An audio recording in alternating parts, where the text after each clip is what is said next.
सूत जी महाराज ने कहा महाराज कलयुग के लोगों का कल्याण कैसे होगा, कृपा करके बताओ। बोले भागवत कथा सुननी चाहिए उनको। बोले महाराज भागवत कथा सुननी चाहिए, कृपा करके ये बताओ भागवत सुनने से होता क्या है, मिलता क्या है। आप कह रहे हो भागवत सुननी चाहिए, भागवत अगर सुनी जाए तो भागवत सुनने से मिलता क्या है। नारद जी महाराज का प्रसंग सुनाते हैं। सूत जी महाराज शौनकादिक ऋषियों को कहते हैं, एक समय की बात है, देवर्षि नारद भ्रमण करते हुए अनेक जगहों पर भ्रमण करते हुए श्रीधाम वृंदावन पहुंचे। और वृंदावन में जब वो पहुंचे तो वृंदावन में उन्होंने एक दृश्य देखा। एक नवयौवना स्त्री जिसके पास में दो वृद्ध पुरुष अचेत पड़े हुए हैं।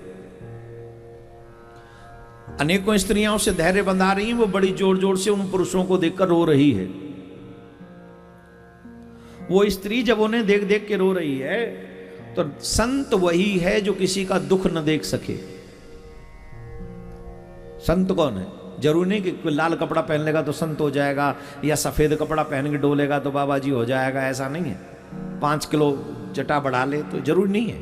वो संत का स्वरूप है, वो उनका त्याग है। मैं उससे बहुत रिस्पेक्ट है मेरे हृदय में उनकी।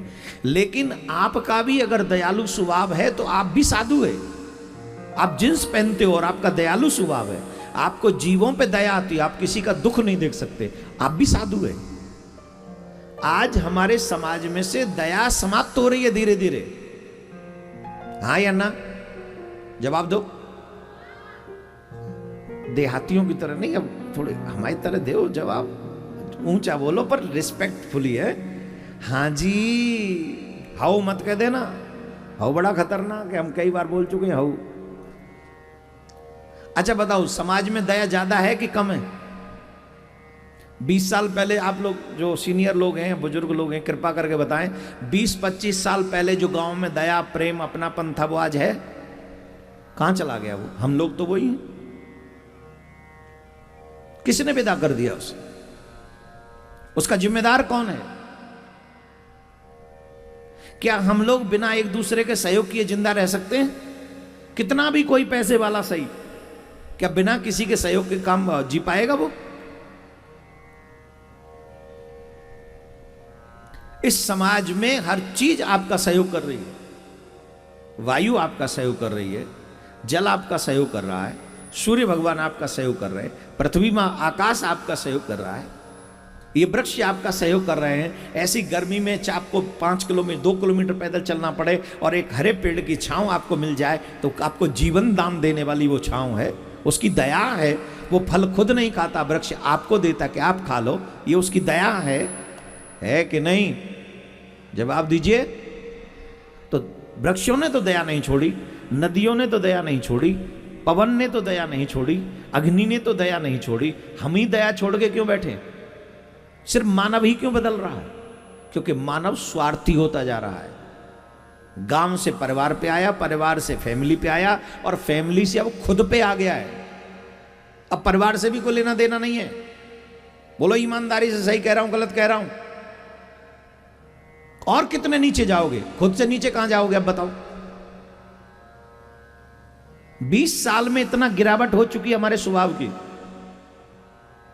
पहले हम लोग गांव के बारे में हमारे गांव में कुछ गड़बड़ ना हो जाए, सबके बारे में सोचते थे। फिर परिवार, भैया परिवार में कुछ नहीं होना चाहिए। अब परिवार से आ गए खुद पे, मेरे कुछ ना हो चाहे सब मर जाओ। इतना सेल्फिश, इतना खुदगर्ज क्यों? क्योंकि हमने धर्म को छोड़ दिया, हमने धर्म को त्याग दिया। और जहां धर्म नहीं है वहां दया नहीं है, और जहां दया नहीं है वहां धर्म नहीं है। ये दोनों के पूरक हैं। आप धर्म को जानोगे तो दयावान हो जाओगे, और दयावान हो जाओगे तो आप धर्मात्मा हो जाओगे। धर्म को जानने से दयावान, दयावान होकर धर्मवान। इसलिए आपको अपने जीवन में आध्यात्मिक ग्रंथों का श्रवण अवश्य करना चाहिए। जो लोग नहीं करते वो भटक जाते हैं। मैं युवाओं से कहूंगा जितना हो सके मोबाइल से दूर रहो।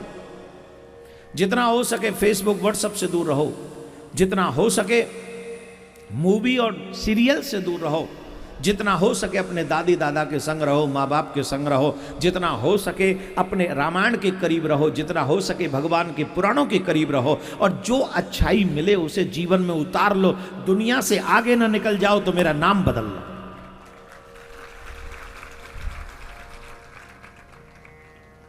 आपके अच्छे कर्म आपको दुनिया से आगे निकालेंगे, बुरे कर्म नहीं।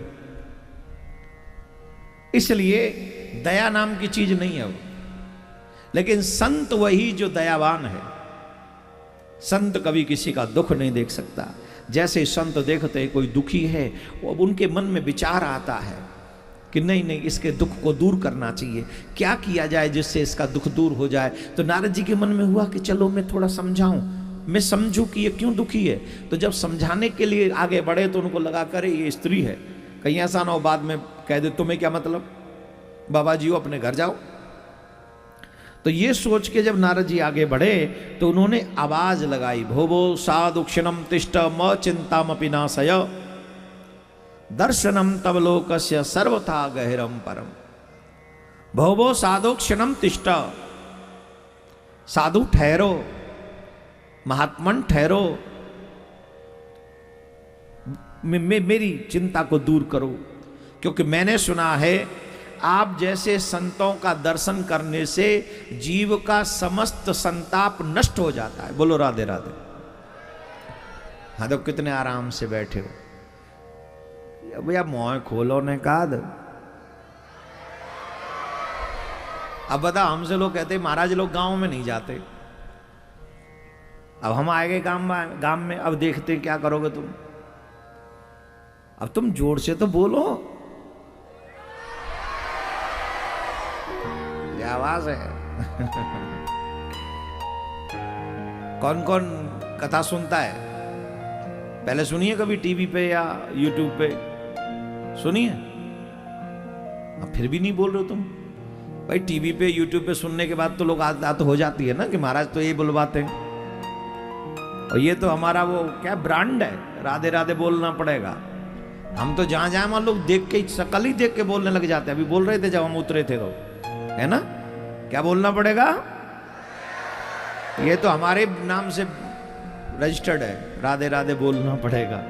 तो आप सब बोले, और 7 दिन में ये खेत नहीं रहेंगे, जमुना जी की तट की बालू बन जाएगी आपके प्यार से, कथा श्रवण से। यहाँ के पत्ते पत्ते और कण कण से आवाज एक ही आएगी। क्या आवाज आएगी?